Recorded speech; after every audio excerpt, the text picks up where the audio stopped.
kaytarıp oturgan жерде мылтығын көтеріп барып тұрып bir çoğu koydu. 2 qo'sisi var. Çoğu koydu. Atıp taşla. Men makam prokuraturada ishlaydi. Qo'yina boraverdi. Militsiyachi bilan начальник роты qabul olsin, onun 7-yili. 30 yıldan beri işletip gelgen 700 hektar жерди eldi ырысына өткөрүп берсин. Evi yedim buna akıntı vermesi. Bugün çeç veresi de bol basarlar taşıyan yolunu basar.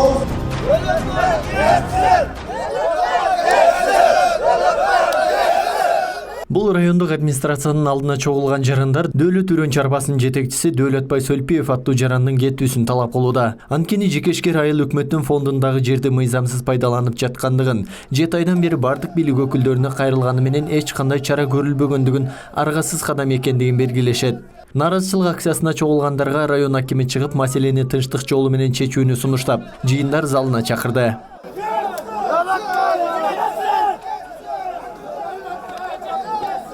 Октябрь айылынын тургундары буга чейин бир нече жолу нааразычылыгын билдирип чыккан. Райондук облустук комиссия түзүлүп, талашты чечүүнү убадалаган. Бирок жарандардын талаптары аткарылбай, иш сотко өткөн. Сот бир тараптуу карап, иштин убактысын күн сайын жылдырып, жарандардын жазган арыздарын жокко чыгарып жаткандыгын билдиришти. Тургундар эч бир айласы калбагандыктан нааразычылыкка чыгып, жогорку тараптарга кайрылууну туура көргөн. Эгерде маселе бүгүн чечилбесе, Карагулча өзгөн ош жолун жаап саларын билдиришти. Evi yedim buna akıntı vermesi. Bugün çeç veresi de bol basarlar taşıyan yolunu basar. Райондук ички иштер башкармалыгы тергеп эч кандай мыйзам бузуу байкалган эмес деп туруп кыскартып атат. Биз кандай чарага барышыбыз керек дагы? Эмне кылыш керек? Мыйзам турда сөзбүз Дөөлөтбай иштейби? Биз айылдын эли 500 түтүн 500 айыл өкмөттө эң чоң айыл. Карагулча өлкөдөгү чоң айылдардын бири. Биз Дөөлөтбай аксакал 30 жылдан бери иштетип келген 200 гектар жерди элдин ырысына өткөрүп берсин. Районго ротацияланып келген жаңы прокурор жекешкердин айрым иштери мыйзамсыз экендигин айтты. Ал эми бул маселени айыл өкмөт буга чейин эле сот аркылуу чечип алса болмок деди. Талаштуу көйгөй тыкыр териштирилип, 10 күн ичинде чечилмей болду. Действительно 107 гектар жерди бир кишиге берип коюш туура эмес да. Айыл өкмөт менен документтер чогултуп баштадым, 2020 жылы берип коюп атат.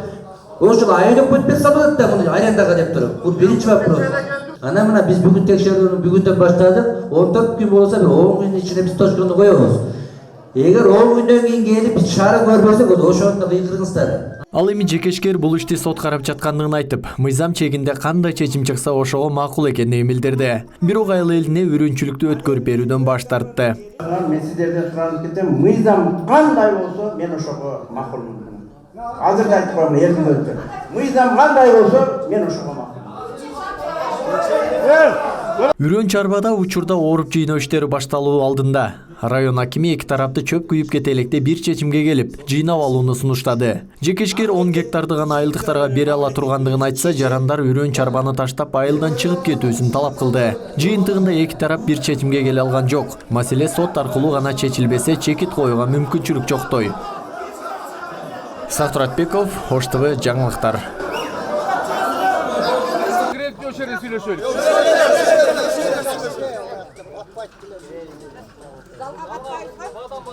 Батат.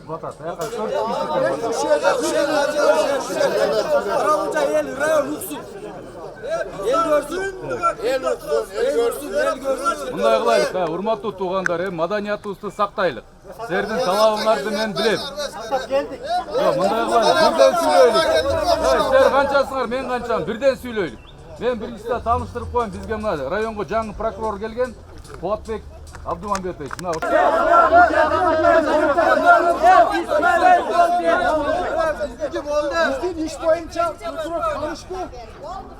Азыр өз сөз берелик, Силер бир чечимге келсе чөп күйүп кетпейби? Чөп коруш керек болуп деп турасыз.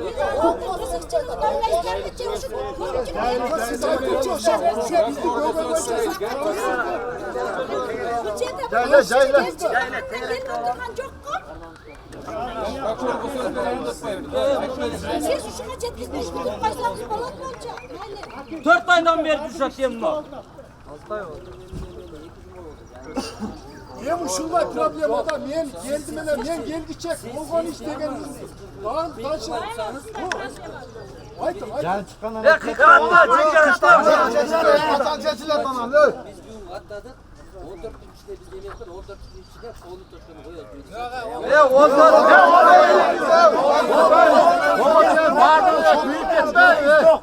Бүгін чек бермесеңіздер Өзгөн қарақұлжа Өзгөн қарақұлжа азыққа чеш бергілі.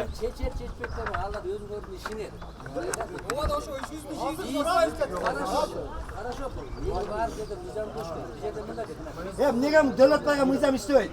Бұқсаңыз, қойсыңыз. Жоқ, мен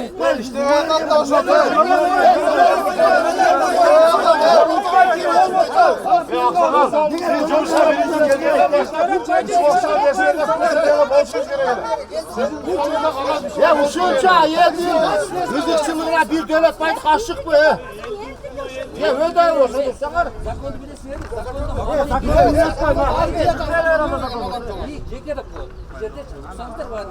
Шеф, законда ошо законду эртерээк чечиш керек эле да. Жоқ, бизге айтатын мен бүгін каттадық. Буга чейин 4 ай болду.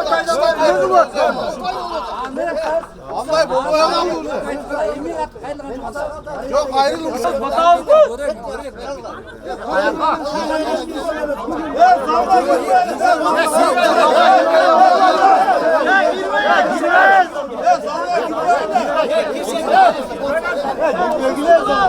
Eylem görsün de.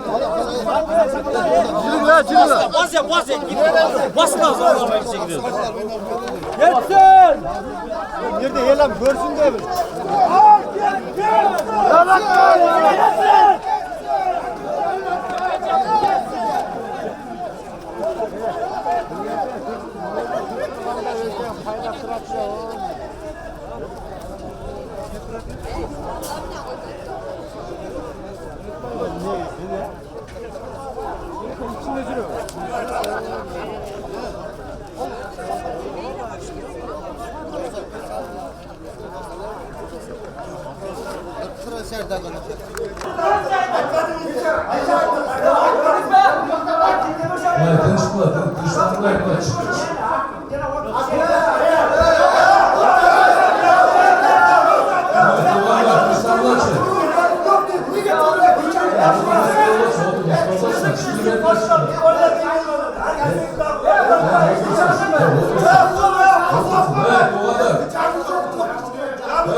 Çakır dağlarından iki tarafta olup çeseydik.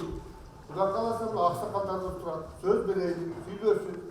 Yaka söz verelim. Turistan her gün anlayla ortalıkta çıkmıyor ya tuğanlar. Size silah uçmaya kaldı. Size silahla karat geçiren oldu.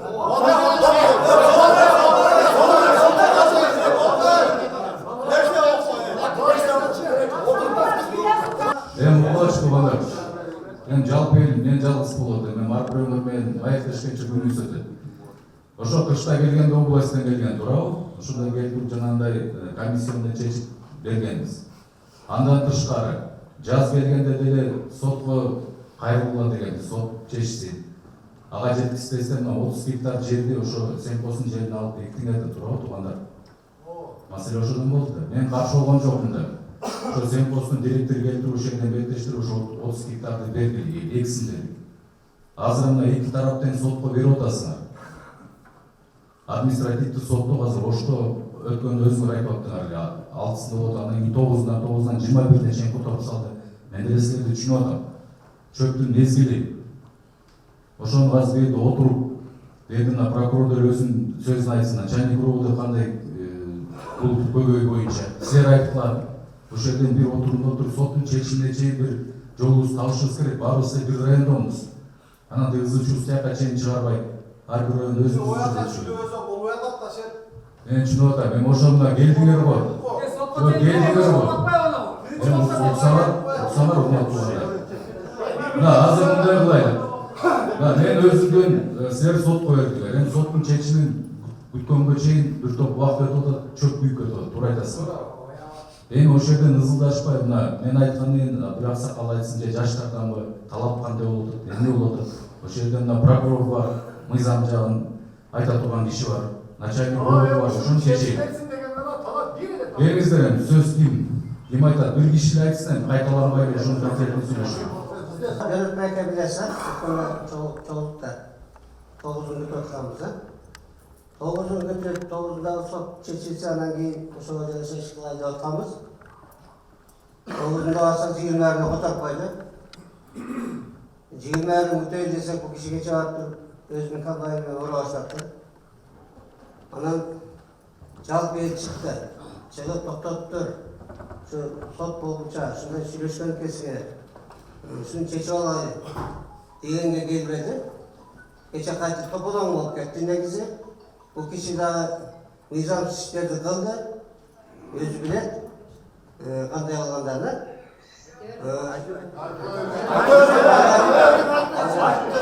Ben bir yerde açık etme öğrenir. Bir hafta olur başlayıp ondan bakıyor. Öyle mi? Bu dege videolar var. Mına елге қарасаңларды айтып деп бар. Еңіңіз. Елменен жақсына сөйлесіп аттыңыздар. Бізмен жөнлі, келдік пе? Өзіңіз башлайсыз. Дайым провокацияны сіз башлайсыз. Дайым ұшы кіші, күрек көтеріп шыққан ұшы кіші, жақалаған ұшы кіші. Келгенде мен айтамын, Дәулет Байка, әмінені адамша шешеді дейін. Бұл кіші келіп тұрылы болып тұрдайды да, кейінгі жол ұшаданы ар қандай жолдан қолдың. Ақыққа қылған іші кеше болды, ел шықты. Елді да тоғытпайды. Бұл кішінің айтқан бір сөздері бар. Олардан ешнәрсе келмейді. Билік та чекпейді. Жер менікі дейді. Жер өкметтікі десек та болмайды. Анан бұл кіші ойлап жүреді.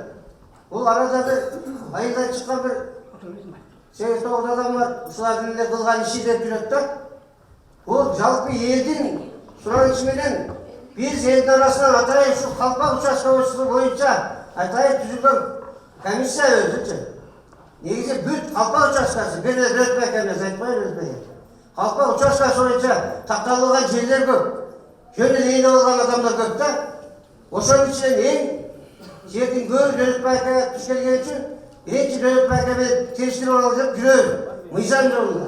Mıyzam yolunda hakim sizge ayıp attı ha. Gelip attı sizge. Siz de ayıp attınız. Mıyzam boyunca olsun, mıyzam boyunca olsun. Buna mıyzam boyunca gelet al. Buna akıllı yer ne oldu? Siz mıyzam boyunca gel görüyor. Niye kıldın ha? Niye çıkıldın ha dedi. Buna geçit çıktı özber. Asıl özber o şuraya ayıp verir. Neyse geçerken ötkönde biz söyleşken.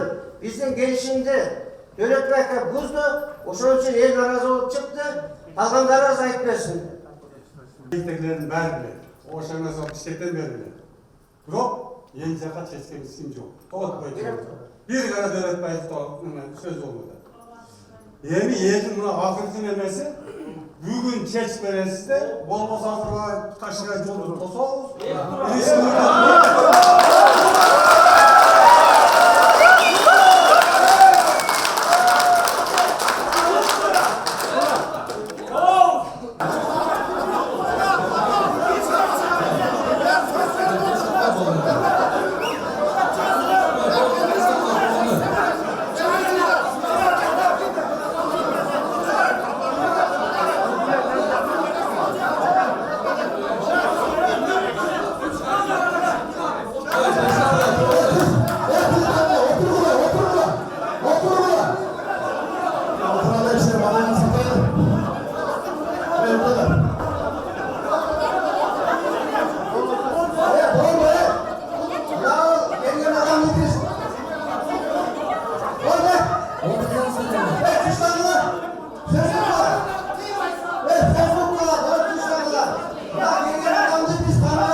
Жоқ, ұлыңызда ұқсаңыздар бірінші.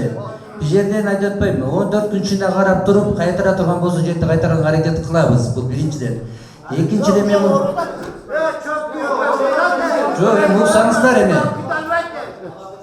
Ені күт алмасаңыздар мындай да, азыр барып жолды тоза отыртасыздар. Ұқсаңыздар еме. Жоқ, ұқсаңыздар. Жоқ, ұқсаңыздар. Bir adam geçkerek cebiyor. Bir adam geçkerek. Emin bunu bilesizler. Bunu kimge açış gerek bilesiz mi? Men oyumca bunu aylık hükümetine açış gerek koydu. Men prosto bunu zakmetmeni ertemen çoğulda. Çok uğsanızlar. Çok uğpaysızlar mı? Ya. Çok aylık hükümet bunda bırakmayı. Ras momdaydı. Da действительно 107 hektar jeri bir kişiye verip koyuş doğru емес de. Aylık hükümet dokumentlere çok da başladı. 2020 yılı berip koyup oturdu. O şu aylık hükümet bir sabıdı da bunu arendaga dep turup. Bu birinci вопрос. Анан экинчиден мыйзам боюнча мындай жер талаштары кимде? Эгерде арендага ала турган болсо тараптардын макулдугу менен деп коет, эки тараптын. Же бир тарап же сотто деп коет. Бирок биз мисалы прокуратура эмне анткени бул айыл өкмөттүн жери, мамлекеттин жери деп биз кийликсек болот. Ана мына биз бүгүн текшерүүнү бүгүндөн баштадык. 14 күн болсо 10 күн ичинде биз точкону коебуз. Эгер 10 күндөн кийин келип биз шаары көрбөсөк, ошондо кыйдырыңыздар. Анан азыр биринчи айтып кетти. Баягы прокуратурада иштеген туугандар бар деп айтып атат депчи. Бул жерде эми азыр баягы заман жок. Эми азыр көрүп атасызбы? Азыр башкалардын баардыгы иш козголуп атат, камалып атат, көрүп атасыздар да. Эгер бир Карымбай деген болгон, азыр Дөлөтбай деген болуп калган окшойчу да. Жок, эми уксаңыздар, укпайсыздар. Азыр эшикке тээп кирсеңиз болот. Уксаңыздар да, укулачы. Баары азыр мындай да, азыр мисалы жол тосоңуздар, милициялар бар бирок күчөңүздөрдү кармаса, дагы чыгасыздар, тиги сүйлөшүп коюп камап атат. Бул мыйзамсыз болуп атат да, бул биринчи. Экинчиден, эл туура элдин жери, бирок эми мыйзам боюнча карасаңыз, жердин ээси ким? Мамлекет, айыл өкмөт, үчүнчүсү ким? Жеке деп коет. Илгери элдерге деп 75% элдердин бул үлүштөрү берилген. Анан айыл өкмөттүн бул кемчилиги болуп атат, ушу убагындагычы. Ана бирок биз мына бизге официально жана YouTube'га чыккандан кийин биз муну каттадык, текшерүүнү баштадык. 10 күн ичинде айтып атпайбы, точкону коюп беребиз, Кудай буйруса. Жанагы менчикке алган жерлер бар дейт. 107 жана арендага алган дейт, менчикке алган да жерлер бар дейт. Алардын баарын Кудай буйруса точкону коюп беребиз бул биринчиден. Элге закон иштейт да, бул кишиге иштебейт закон. Жок, эми мындай да, вот азыр мен силерге официально айтып атпайм. Прокуратура бүгүн баштадык текшерүү. Анткени буга чейин өткөн жумада мына азыр турган айыл өкмөтүбүздөр өткөн жумада келди, как раз бул иш боюнча. Жанында юрист бар болчу. Мен документтерди алып келдим, юрист тоже бүгүнгү чейин алып келдик. Эмне документтер бар депчи. Бизге качан официально арыз түшкөндө билдирүү. Экинчи жанагы интернет желесине чыкканда, мына бүгүн чыкты, биз бүгүн муну каттадык. 10 күн ичинде точкону коюп беребиз. Вот ошондон кийин анан бир жерде баягы чөп күйөт, ал бизге эмес. Биз азыр жерлер менчикке туура берилгенби, арендага, ижарага туура берилген, ошо боюнча точкону коюп беребиз. Анан YouTube'дан карап атабыз, жерди барып касып салган деп атабыз. Жерди касканга тоже мыйзам жол бербейт. Тоже аяга да точкону коюп беребиз. Буюрсачы. Анан жок, азыр анын туура. Эми эгерде ошо жыйынтыгы менен жо иш козголо турган болуп калса ошого чейин барышыбыз мүмкүн. Андан сырткары айтып атасыздар, жана 19 гектар жерди айттыңыздар. Милицияга арыз менен кайрылдым деп бере айтты. Мен бул эмне арыз экенин билбей эткенмин. Анда карап көрөлү. Да действительно милицияга түшкөн кылмыштын составы болсо 10 күн ичинде жыйынтык чыгыш керек, же болбосо узартылып калса баягы объем чоңураак болсо анда 1 айдын ичинде жыйынтык чыгыш керек. Же иш козголуш керек, же иш козгоодон баш тартыш керек. Губернатордун комиссиясы келип текшерип кеткен. Буга Сиз рухсат берсеңиз, мен сизге тийиштүү болгон маселе боюнча айтып баштасам. Бул урматтуу аким айткандай, Калпак үрөн чарбасында мамлекеттик Калпак үрөн чарбасы болгон. 1998-жылы Сөлпиев Төлөтбай аксакалыбыз жетекчи болуп келет. Ал жерде акимдин сунушу менен ошол кездеги айыл чарба министри 1998-жылы мамлекеттик үрөн чарбанын директору кылып дайындайт. Ал эми 99-жылдан тартып мамлекеттик үрөн чарбаны талкалап атайын техникаларын жок кылып жеке эки чарба ачат. Бириси мал чарбасы, экинчиси кооператив, дыйкан чарба кооператив ачат.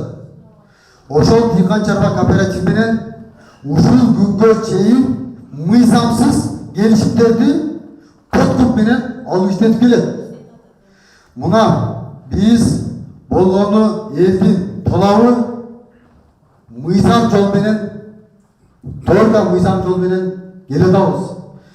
Болгону Дөөлөтбай Аксакалов тарабынан ар түрдүү провокацияларды уюштуруп атат. Биз ушул боюнча урматтуу аким күбө райондук комиссия келген. Комиссия келип бүт райондук мекеме ишканалардын жетекчилеринин негизинде акт түзүлөт. Акт түзүлгөндө 11-12 чоң негизги пункттарда турган мыйзам бузуулар аныкталат. Эң негизгиси ФПСке сухат жерлерге бак кылган, жолдорду тоскон, жолдун ортосуна үйүр салган, архитектуралык эч кандай уруксат кагаздары жок. Жеке менчикте 2 соттук, 8 соттукке госактарды алып туруп 4, 5, 8 гектарга чейин тоскон. Мамлекеттик үрөн чарбасын, Калпак үрөн чарбасынын эң жакшы сухат жерлерин, сухат, полюной жерлерди жеке менчикке кызыл китеп кылып алган 20 гектарда. Жалпысы менен фальшивый документтерди, жалпысы менен 30 гектар жерди жеке менчик катары колдонуп келип атат. Бул мамлекеттик үрөн чарбанын 100% жери болгон. Биз мына бул жакта Бакыт Аяшакабыз айтып кетти. Чоң аксакал, чоң аталарыбыз дагы ушул тойларда, ушул Калпакта иштесем деп эңсеп, кыялданып өтүп кетип атат. Мына биз неберелерибиз келип, неберелер менен биз менен туш тарапта мыйзамсыз иштер аракеттерди жүргүзүп атат. Биздин талап. Сот иштеринде десеңиз, биз провокациялык иштерди көп жүргүзүп атат. Эртең кандайдыр бир провокацияларды жүргүзсө, чоң бир жаңжал чыгышы мүмкүн. Ошол кезде алдын албады деген иштер менен сиздерге дагы маселе каралып калышы мүмкүн. Биз сиздерди болгону алдын ала эскертип атабыз, алдын ала талап кылып атабыз. Мыйзам чегинде чара көрүлгөн жок. Андан кийин областтык комиссия түзүлгөн.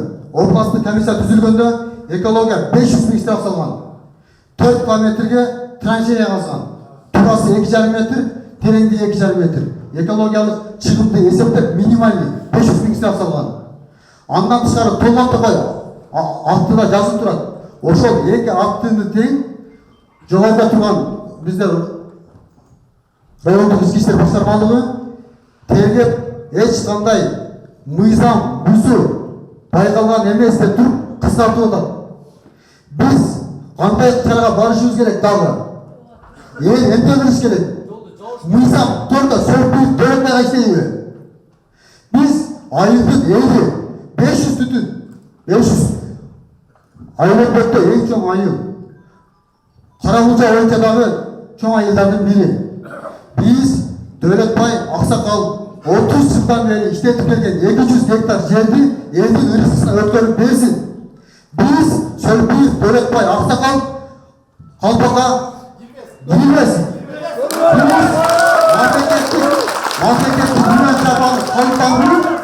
mamleketlik güven çarpanı kalıplandırıp, mamleketlik sayısapты жүргүзүп, mamleketlik talaplarına жооп берген mamleketlik güven çarpanı biz işletүүгө даярбыз. Ошону колдойбуз.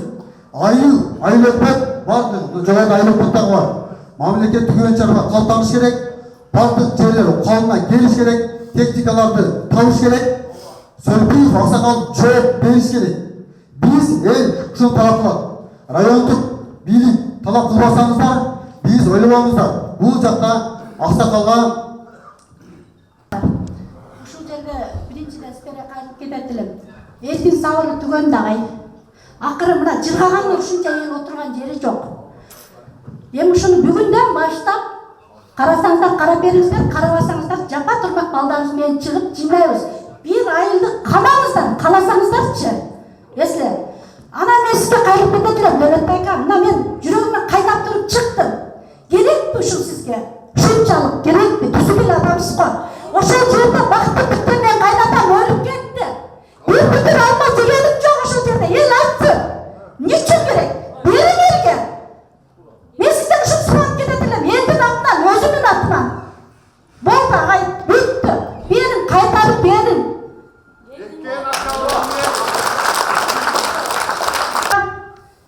Sizdin mallarınız çırkap жүрөт. Карапайым биздики камалып, биз соттолгонго чейин барайын деп туктатабыз. Туура эмес ушул. Караңыздар, чындап келсе меники фактически иш немем бар.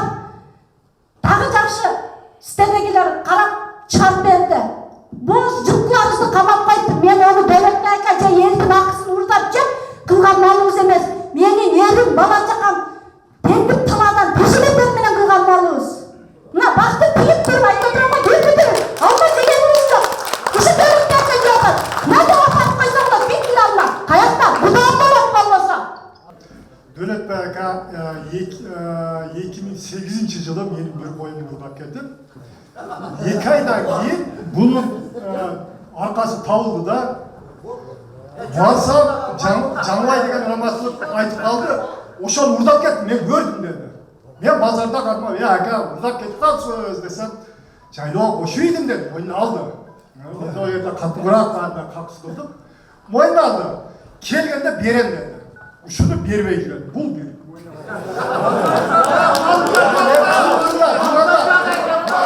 Андан кийинки дагы бир жабырланчы, мен арыз жазбай эле сиздин кулаңызда болсун.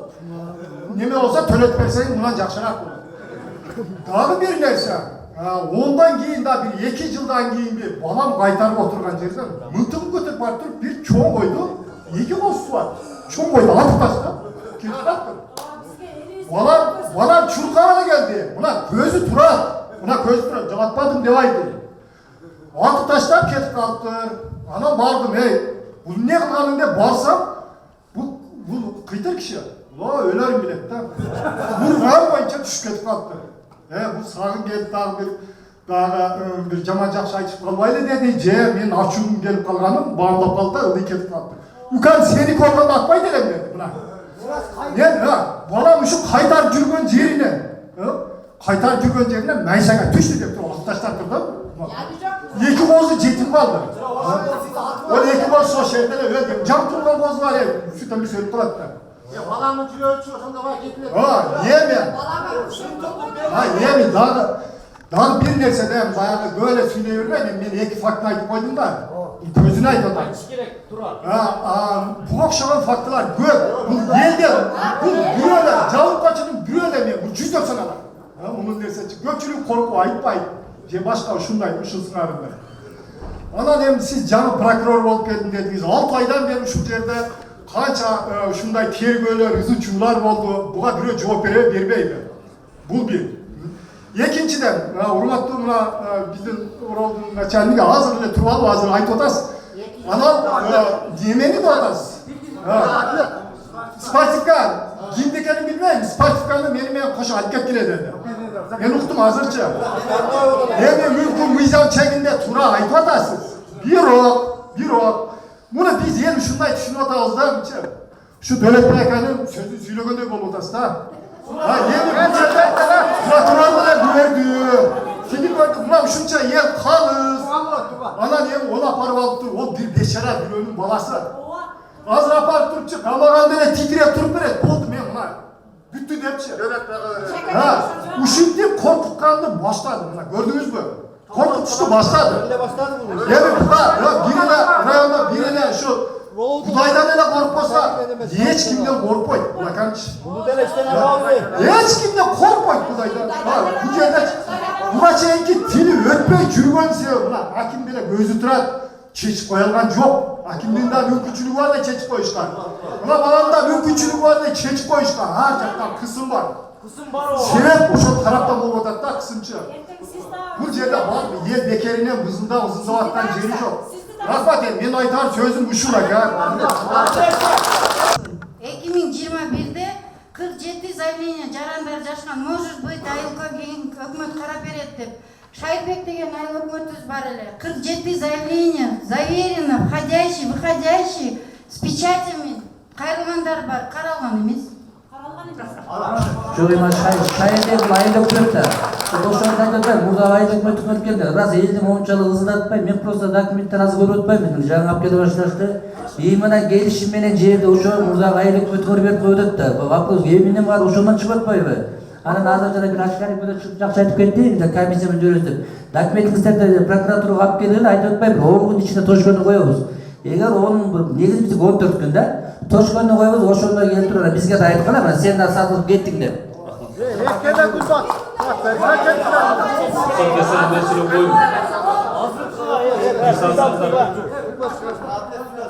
Урматтуу Дамир Садырбекович, урматтуу Мактуу Токтомаевич, урматтуу прокурор. Бул жерде маселе 2021 жылы мен биринчи июлда приказ чыгып айыл өкмөтү болуп шайланып келгем. Ошол күндөн бери иштеп келатам, мына 1 жылга чамалап калды.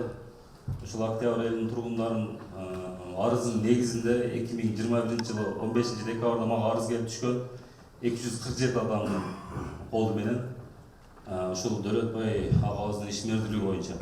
Ошол арыз түшкөн күндөн баштап мен Дөлөтбайга өзүм чалганмын. Балыман келгенин кылып алгам деген. Мен жөн тынчтык жолу менен ошол кезде бир келишкенге келип чечип алсак болот эле бул маселе ушунча жерге чейин ырбатып алып келиштин кереги жок эле деп ойлойм. Азыр эми ушул маселе келип мына райондук деңгээлде, областтык деңгээлде комиссия түзүлүп, ошол жерде нарушенияларын көргөзүп, тактап 11-12 пункт менен экология улан айтып кетти, экология штрафын да салып кеткен. Дөлөтбайга эми сизден суранабыз, жерди жөн эле бошотуп берип коюң, элди конфликтке алып барбаган. Мен ушул областтан губернатор, зам губернатор келгенде дагы үндөгөй сөзүм кошпой койдуң деп, мен нейтралдуу туруп берейин деген ошол жерде. Мына эл баарыңыздар кеткенде мен Уру Токмокко алып кеткен азыр эле калгам да. Мен ошол жерде жашап, ошол жерде эл менен калам. Анан дагы бир айта кетчү нерсе, анча Дөлөтбай сени да колго алган окшойт деген көпчүлүктө сөз боло берет экен, мени колго ала албайсың. Элдин көзүнчө айтып коеюн, мен алынбайм да колго, башкасын билбейм.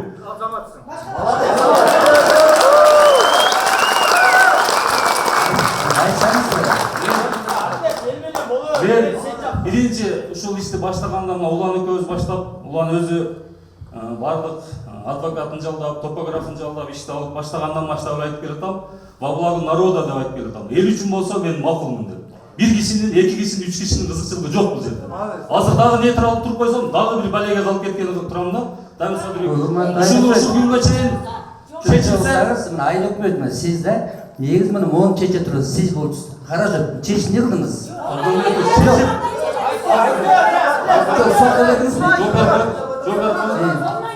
Биз чечип, келишимди бузуп, мына Карабалжа 5 бала майыл чарба кооперативин өткөрүп бергенбиз. Биздин чечип мен кылганым ушул мына. 107 гектарды мыйзам чегинде өткөрүп бергенбиз айылдык кеңештин чечими менен. Айылдык кеңешти жокко чыгаруу боюнча бүгүн Дөлөтбай агас сотко берип отурат. Сот чозуп кетип атат да, бул кайсы күнгө чейин барат. Мен башка иш кылганга деле убактым болбой калды да, чынындачы. Ушул Дөлөтбай аган жери менен башка проект бир айылга бир жакшы нерсе алып келейин деген деле иш чаралардын баары калып кетет.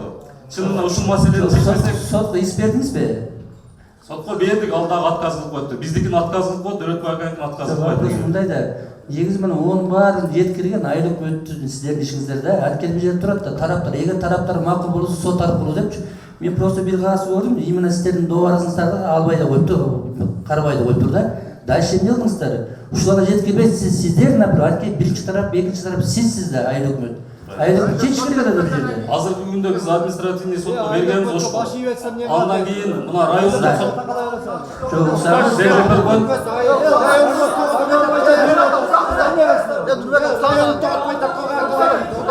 бул жерде закон район, область Мен айтасың атадагычы.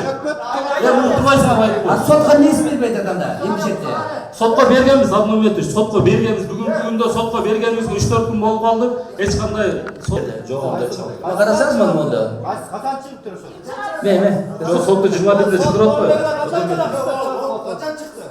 Закон сиз эме айыл өкмөт мындай өзүң айтып атасыз, юрист алып жүрөм деп. Раз экинчи тарап бар экен, макул болбой койдубу? Зачем кеңешти? Сотко бериш керек эле андачы. Азыр мына 3 айлык срок өткөрдү, айыл өкмөт бере албайт дейм азыр. Жок, уксаңыздар, закондо мындай да. Мен эми айтарым, Садырбекович, Абдумамедович, айтарым ушул маселени эми кичине жогору жактарга кайрыласыздар, эртерээк элдин пайдасына чечип бербесеңиздер, мен ушул Дөлөтбай ака менен кошо менин тагдырым деле чечилгени калды. Ошон үчүн сиздер мыйзамдуулук жагын карап бүгүнтөн калтырбай чечип бербесеңиздер болот. Жерде уксаңыздар, жерде уксаңыздар баарыңарчы.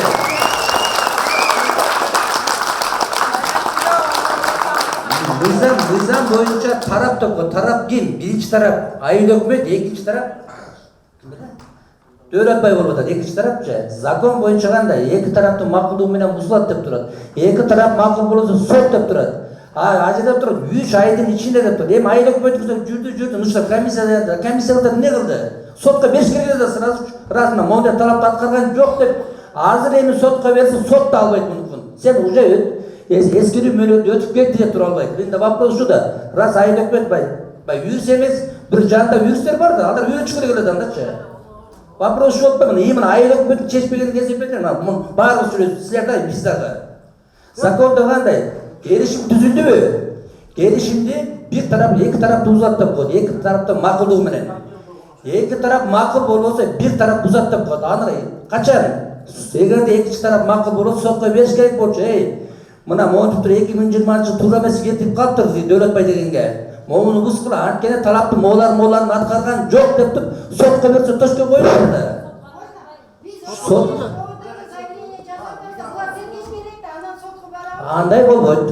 Мыйзам боюнча мыйзам бузулганын билген күндөн баштап 3 айдын ичинде бериш керек деп турат.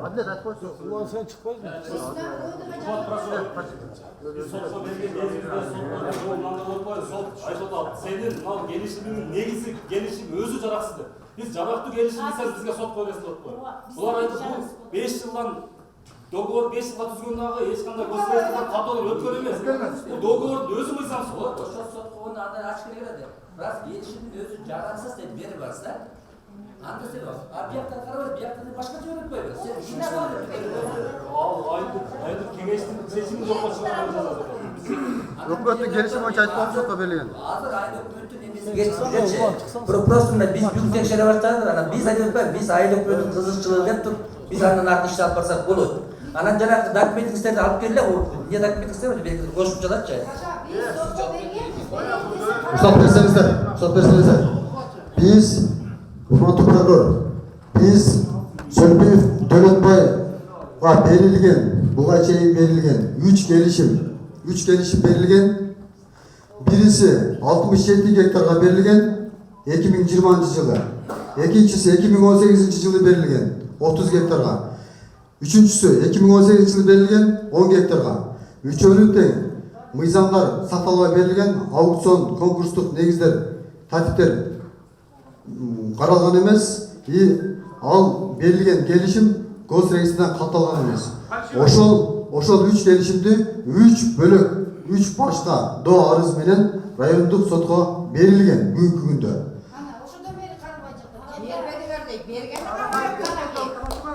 Эми урматтуу прокурор уруксат берсеңиз, мыйзам жолунда сүйлөп атасыз. Эми мен кандай билем, бирок соттун чечими менин колумда турат. 17 февраль 2022 жыл. Жок. Уктаңыздар, анда эмне турат? Доогөрдө Каракужа районунун Кашкажол айыл өкмөтүнүн башчысы. Al başka.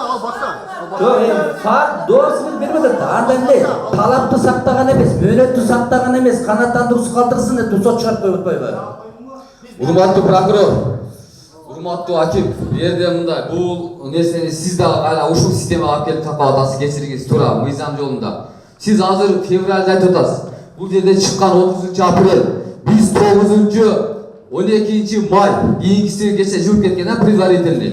9 жүрүп кеткенде буга чейин өзүңүз 2 жума болду деп атасыз. Эми кечеги темага кайрылайлы, алыстабайлы. Биз ушул жердеги комиссиялар теманы жакындатып атайын, өткөндө барганбыз. Дөлөтбайга туурабы? Барып сиз кетпен күрөө көтөрүп чыгып, менин ушу менчик жериме кирсең келлең алып коем мен сенин. Башым алам, сен кирбей калдың деген күндө эстеп атасызбы? Ошондо сиз кол бердиңиз. Үкаларым айланайын, белеңкам, улан мына эртең силер менен мына комиссия кесиңер. Эртең мен соттун чечими чыккыча эчтекеге кирбей деп кол берип туруп, кече кирип туруп оруп алдыңыз ака. Иштин баардыгы кечегисин айтайын, наракка барбай, булар баардыгы в курсе дела. Ушул иштин айынан мына бүгүнкү күн болуп турат. Ушул иштин айынан. Эми негизинде жооба сотко берилген баардыгы процесс күтпөй туруп кылып атасыз ака. Бул сиздин биздин айылды чымынчалык көрбөгөнүңүздүн бир чоң белгиси. Чымынчалык көрбөй атасыз ака. Кече келип кандай балдар мындай көп айтып кетти, айтылып өттү. Келген балдарыңыз, спортсмен балдарыңыз, келип урукталап атканда келип туруп, эмне болуп атат өзү деп бизден сурап жүрөт го ака. Түшүндүрүп алып келбейсизби балдарыңызды? Түшүндүрүп алып келсеңиз болот да. Бул биринчиси, экинчиси өткөндө барган урматтуу прокурор. Ушундай боло алды. Бул менчик жериме түшөм деп, өзүнүн менчик жери кылып алган. Баягы Бактаган айтмакчы. Эми бул менчик жериме түшөм деп келди. Келгенден кийин анан биз айттык, ушундай мыйзам жолунда анан айтты. Мен деди баарыңар жок кылам деди. Айыл өкмөтүн кийин дейт. Сиз айыл өкмөткө айтсаңар, сен карап койбой деп айтып койдум. Биз Бишкекке чейин бардык. О агрардын комитеттин төрагасына кирдик. Мурунку сизге чейин болуп кеткен аким. Ошол кишиге кирдик. Бир нерсе айтты. Биздин эки эле кагазыбызды карап туруп айтты. Ошо кагаздардын айтты, юрист балдар чыккан сүйлөгөндө көрсөтүп берет сизге. Ушул эки кагаздын негизинде бизде чүйдө канчалаган 500 миңдеген гектар жерде талаш болот деди.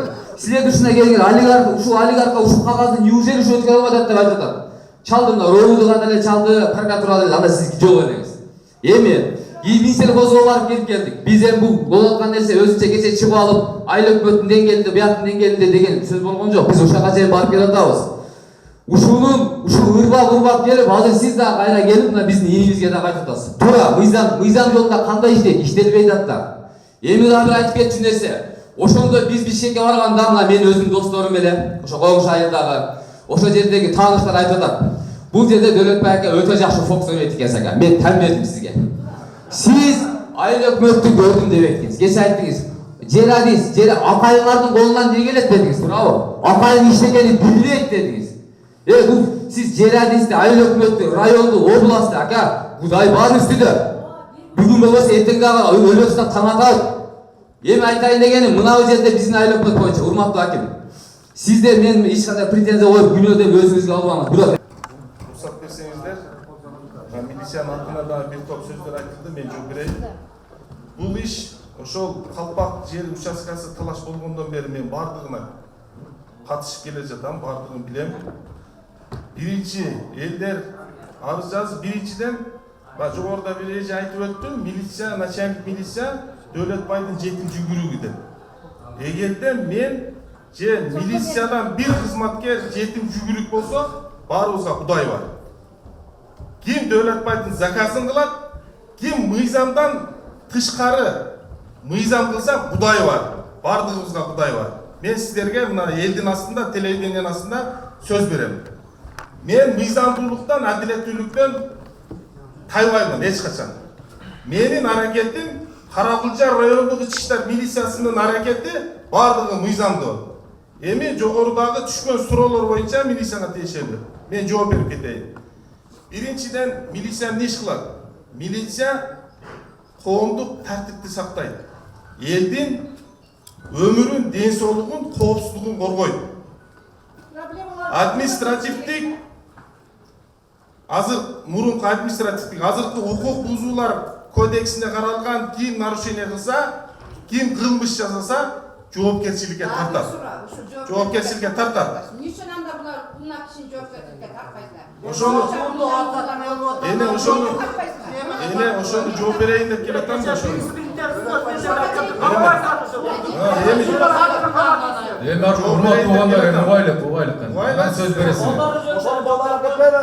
Bir marşrutta bala Бул иш боюнча башынан айтып өтсөм, биринчи элдерден арыз түшүп, райондук Каракылжа райондук мамлекеттик администрациясына комиссия түзүлүп, жеринде элдер менен чогулуш өтүп, чечим кабыл алып, ага элдер нааразы болуп, Ош областтык губернаторга, президенттин Ош областындагы ыйгар мукт өкүлүнө арыз жазып, комиссия келип текшерди, билебиз баарыбыз, Комиссиянын чечими боюнча Дөлөтбайдын аракетинде, Дөлөтбай мырзанын, кечиресиз, аракетинде бир топ мыйзам бузуучулуктар бар экен деп, юридикалык баа берүү үчүн Каракылжа райондук мамлекеттик администрациясына кат келди, ошо акты түзүлгөн.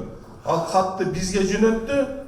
Ал кат бизге 10 март күнү 2022-жылы бизге номер 000-112 саны менен катталып, бул жерде мындай укук бузуулар кодексине каралган мыйзам бузуучулук.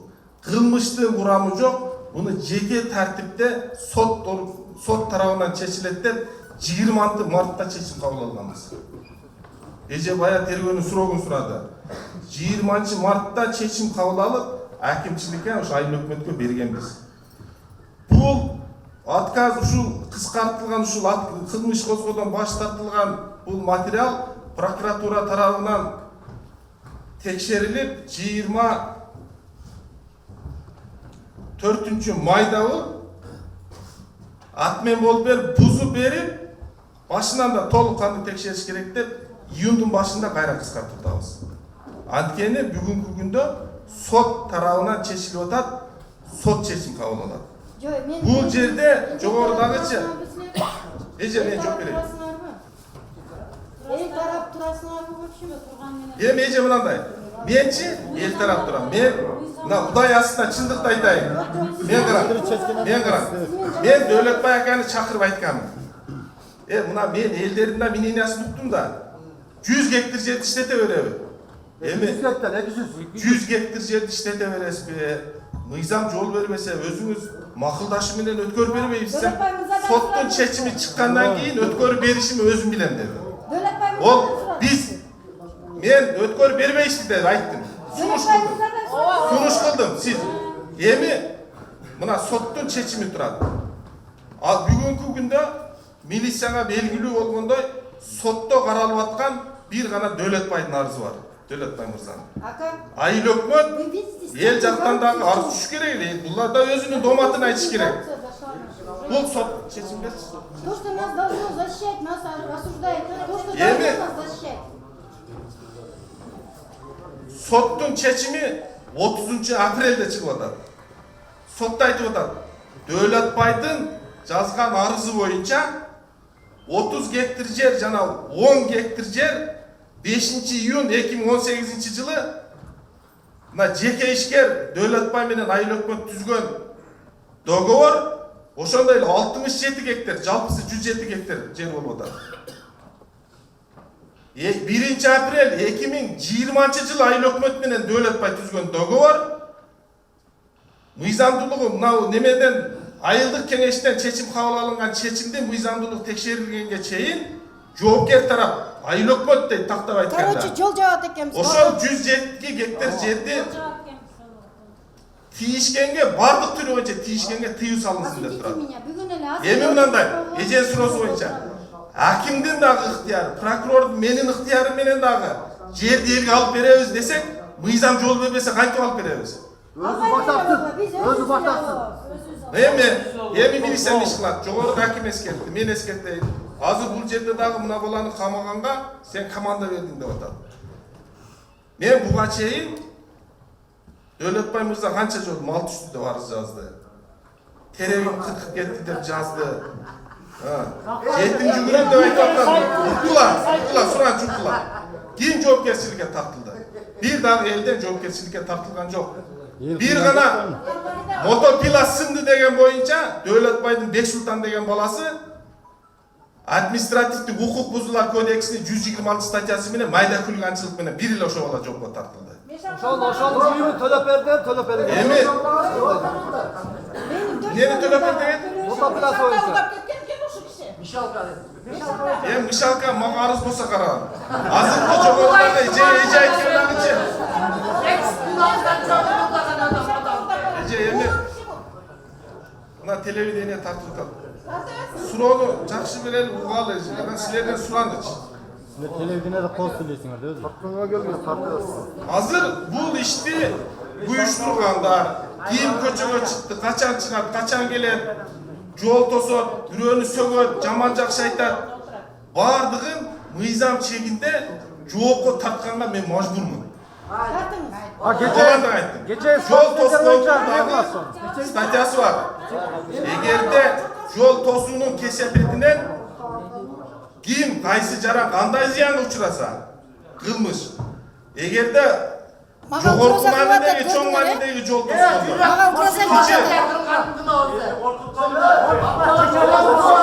бул мыйзамдын талабы. Камасаңар бир айда камайсыңар да болмой. Сиздердин бүгүнкү талап боюнча бүгүнкү чечимди эч ким кабыл ала албайт. Только сот чечет. Же макулдашы менен өзү өткөрүп бериш керек. Эки вариант. Эndi жооп бере турган көп сөздөр бар. Уруксат берсеңиздер жооп берейин. Ким сурап Кечеги окуя боюнча. Кечеги окуя боюнча. Biraz жакшы эскертип коеюн. 30 спортсмен менен барса, бизди мыналар тыйып отурду, туурабы? Если ошондо муштар чыгып кетсе, эмне болот эле? Ким күнөөлүү болот эле? Элби, элди алып келип камайтыңар да, туурабы? Ким күнөөлүү болот? Кимдин аракетинде кылмыш далилденсе, ошо күнөөлүү болот. Кечеги окуя боюнча. Дөөлөтбайдын баласы Бексултандын билдирүүсү менен 102-ге бизге катталып, бүгүнкү күндө текшерип териштир иштери жүрүп жатат. Дөөлөтбай 30 спортсмен менен басканды эл жактан бир дагы арыз түшкөн жок. Арыз жазып берсеңер, ким жазды? Ким билadi? Ким жазып бериңчи. Буга чейин дагы ким качан милицияга арыз жазган болсо, мен так жооп берейин. Будан башта арыз түшүп атты го биздин өзүбүз немеден. Эми жогорудагы не деген арыз түштү? Качан айтыңыз? Өткөндө түшкөн. Менде мына 4 материал бар. Бардыгы. Не деген? Окуясын айтсаңыз, не деп арыз түштү? Мотопиланы сындырган, тиги болгон. Мотопилага жооп берди деп айттым, туурабы?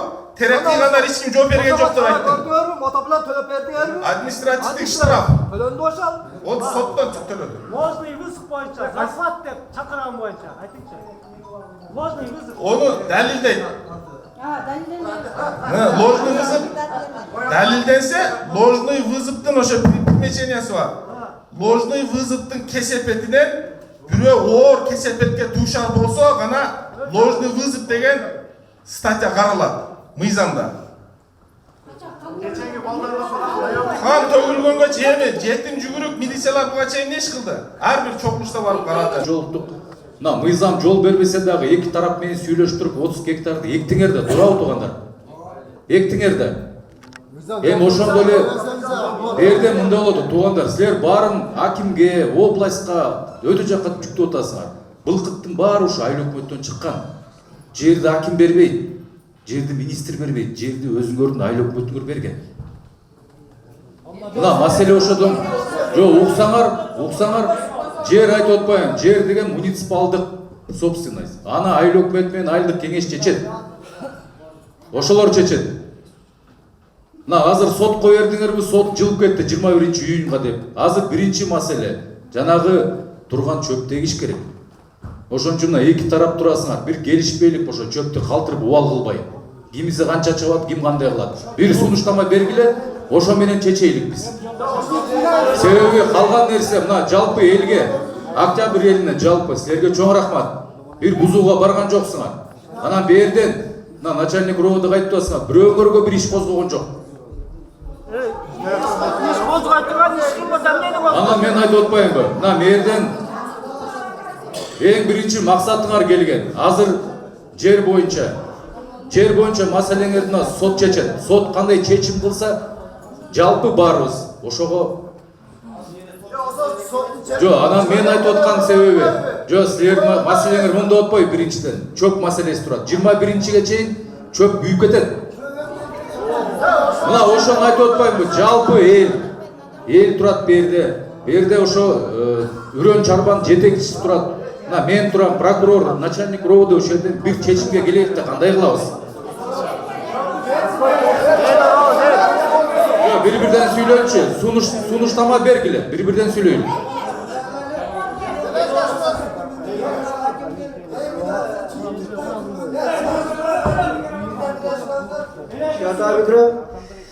Урматтуулар, мындай болуп атпайбы? Азыр аким айтып атат, жазда 30 гектар боюнча.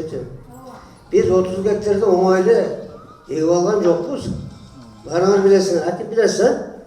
Ынтымакка келгиле, Дөлөтбек менен мушташпагыла деп атып. Анан экенбиз, жар ичип атып онда. Тракторыбыз болбосо бул киши дагы өз айдайт эле. Бизге тийген жерде. Дагы эмне иш кылдык? Биринчи күнү айдап атканда bu kişi geldi at менен çağır. At terlep kalıptır, özü de kıcalat boğun eкен. Gelip durup birinci ayda atkan traktörü korkuttu. Sırası eline tartat bu kişi. Videoga tartat. Al traktörü korktu. Oldu men aydabayım dedi. Dölötbek'e tartıp gitti. Vardı korktu ona bu kişi. Anan ki mağa gelip ayttı. Bu kadar dedi, sana güç gerek dedi. Mayli dedim aka. Güç gelsin, güç gelsin. Mıyzam boyunca iş kılavereydi dedim. Mıyzam boyunca iş kılaydı, kalganın görüyoruz dedim. Durumu Dölötbek'e. Gittiniz. Gitkenden keyin ne oldu? Sırası bayağı ложный выступты çakırıptı. 112'ye çaldı. Geldi balдар. Özü turat. Akbere ne oldu dediniz beni. Hem biz gelse biz korkmayız da. Şaşkala versin. Geldi üçü. Gelip teriştirdi. Advokat var. Şunu telefon verdik.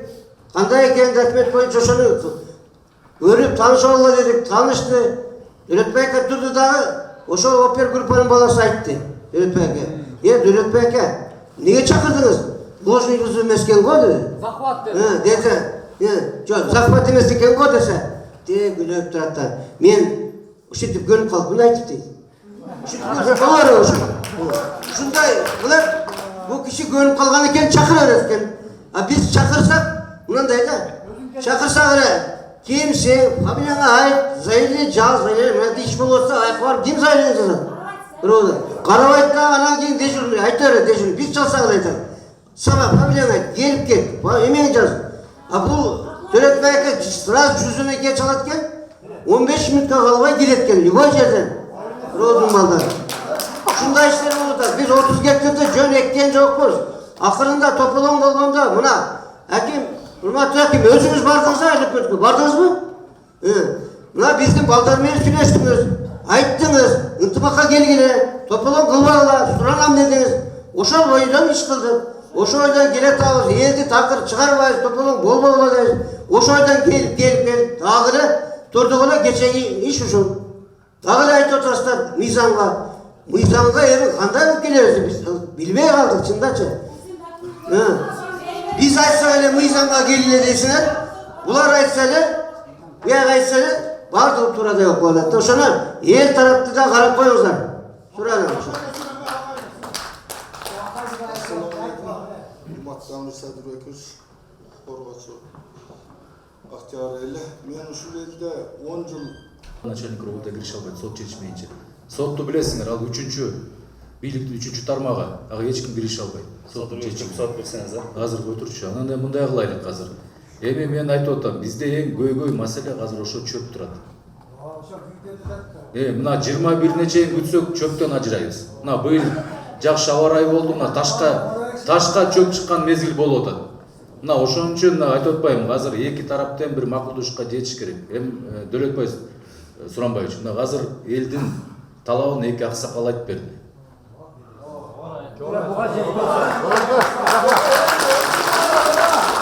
Ошо чөптү калтырбай, убал кылбай, мына сизде деле сунуш болсо айтып чыккыла. Мындай кылайлык деп. Ошол жерде бир келишимге келип туруп сотко чейин жанагы çöptü егip çoğultup алыш керек кышка даярдан. Туурабы? Bu yaşarsa kaldı sözde iş yerde kalgan emez. Мен эми аксакалдыктарды тааныйм. Айылдар барганда мындай да туугандар. Эми мен түшүнүп атам. Мен башында эле айтып атам. Бияктан көп сөз болуп кетти. Тарыхка чейин кирип кеттик. Биздин биринчи эле маселе чөптү оруш керек.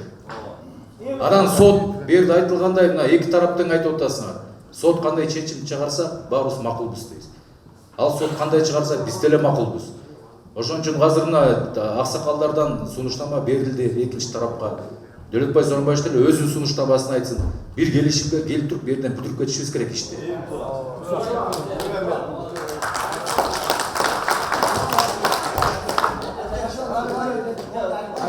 Урматтуу. Neyse gelse, beyesin berekti. Yemin Ana ne memle prokuror, uşu boyunca men murdağı bir prokurorga çok bergenim.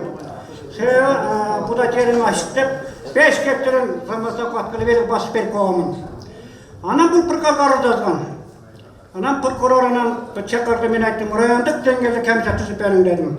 Muna bir yeri 20 sotuk degen yeri 70 sotuk çıkıp o sıraya aylık bütün komissiya çağırıp verip, tartıp, 13 gektar yerde hakkı bilen alıp gelip, prokuror tafsirip, gayrı aylık büt kalgamız fonduğa. O şonda Rasul Musayev eken prokuror. Rahmat derim jigitler. Men seni mundayken bilgen yokmun dedi. Rahmat, çındığa jettin de, şunca 13 gektar yerde aldın de. Hem dostum eme, özün başta öde kadar eme. Öde kadar eme. Ebe azat tuğanlar, men dağlayıp ketem. Men bu salakından çıkan jokмун. Азыр бул жерде мындай да мына туура айтып атат. Сот деген жарым жылда чечилеби, 3 жылда чечилеби. Анан бул жерде туура айтасыңар. Экинчи чагы бар, үчүнчү чагы бар, кийинки жаз бар. Мына сиздер берге чогулганга жараша. Мына бул жерде мына эки тарап. Ошол жерден чечип алышыбыз керек да. Күздө кандай болот, эмки жазда кандай болот. Бул жерден алыс келсем да мен келдим мына. Бул жерде жана Семхоздун деле жетекчиси өзүлөрдүн Карабулжа районунардан. Жалпы барыңар Карабулжадасыңар. Менен калыстык менен. Ал калыстык мына сизден күтүп, силерден күтүп атам. Сот ал чечкен күнү ал кайсы мезгил болот аны биз билбейбиз. Ошон үчүн мына бүгүн бул жерден чогулганга жараша эки тарап тең ушул жерден чечип кетишибиз керек да. Кандай кылабыз? Дөлөтбай эке, эми мына эл айтып атат. Бул жерде аксакалдар да айтып атат. Эми сиздин да бир калыстык сөзүңүз калды да. Кандай эл менен иштешесиз? Эртең күндө эле өзүңүз айтасыңар кашка жолдо досум дейт. Эртең деле жамандык, жакшылык турат алда көрүшөсүңөр, барышасыңар. Ошол күндө ойлоңгула. Бир гана мына чечиле турган нерсе. Сот эмес, мына ортоңордо чечилип туруп бул жерден бекитип койсок, ошо менен эл да ыраазы болсун, жалпы Кудайым да ыраазы болсун ошол сөзгө. Мына жерде көпчүлүгү билесиздер, эми билбегендер да болушу мүмкүн. Бул үрөн чарба, бул менин мындайча айтканда мен уюштурган чарба эмес. Мамлекеттин идеясы, мамлекеттин кыла турган иши бул үрөн чарба. Мен дайым айтат элем, үрөн чарба жоюлбайт. Mesela hazır ellerinde göptörünüzleri bilesizler. Rön çarban yerimiz bölüp alağız, aramın temiz dep. Boyul joyulbayt. Bu mamlekettin yeri mamlekette kalat. Bunu şunu bir esingizlerine alıp koysanızlar. İkinci mesele, bunu hazır aytıp atasızlar, bunu erten çöp dep. Buna Akay, hayırda oturasın. Buna Akay bilet. Buna bu yerde da ceradisi kim neme başka. Buna bu emeğinin hazırım çöp talaş. Sizlerin oyunlar emi çöp talaş bolup atar mı? Çöp boyunca oylanış yok. Eğer çöp boyunca eme bolup turgan bolsa, men buna 20 gektar yerden 10 gektar yer var. Buna kanday kılıp bölüp alsa, mena ayılbaşçı bize sapar turar, sapar ukan. Uğadasın mı buna? 10 gektar yerdi malı gölüne veresin bir mal anı vermektir. Alemi ürün çarbanın yerin bana yüzde men orup kütüm. Mamleketlik struktura menen mamleket özü çeçet. Men dele bana çarçadım, men aytam bana. Kançasını işletem, kançasını işletpeyim, je ketem, je ketpeyim dep. Men muna bıyılkı жылы уборканы полный кылам. Anan keyin muna jer ökümetniki, muna ökümet çeçet. Muna şu men sunuşum.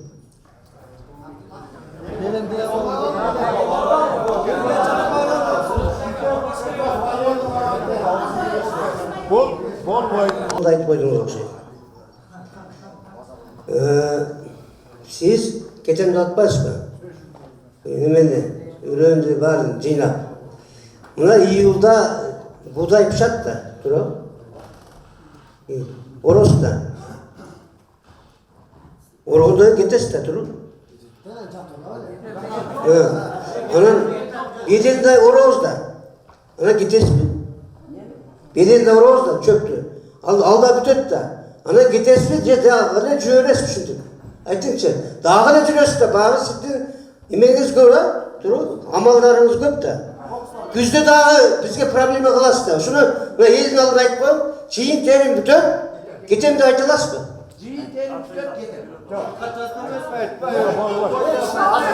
Orada iyileştirme. Ondan iyileştirmesen. Yok. Yem bir demeden çiğin terim bütöt ha. Buna buğdayda da talaş bulur. Bilesiniz de. Buğdaydın yeri bizim yerde. Bilesiniz de. Hükümetin çeçimi boyunca bizim yer. Siz onu hiç biznat etmeyiz.